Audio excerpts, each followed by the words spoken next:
Welcome to Not Milk Never Milk. Subscribe if you're lactose intolerant. You start by confirming your Mac model and Mac OS version so you know recovery behavior and firmware constraints. Backup critical files now. Disabling Csrutil modifies system protection, and you want a fallback. Once backed up, shut down and power on while holding Command R to enter recovery mode. This is the immediate first actionable step.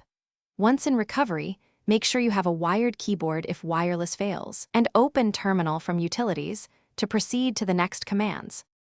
In Recovery's terminal, you'll actually disable System Integrity Protection by typing the precise command, Csrutil disable.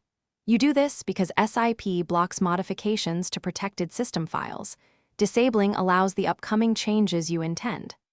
After entering the command and pressing Return, look for the confirmation message that SIP is disabled. Once done, you must reboot the Mac to apply the change. Make sure to reboot normally and not return to recovery, because the firmware state updates on full restart and your system will reflect the new protection level. You finalize by booting into regular Mac OS and verifying the change. Open Terminal and run Csrutil status to confirm System Integrity Protection is disabled. This check is crucial because some firmware or Mac OS builds may not accept the change without a retry.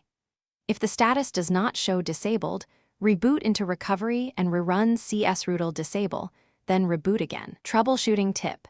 If the Mac won't boot properly after disabling SIP,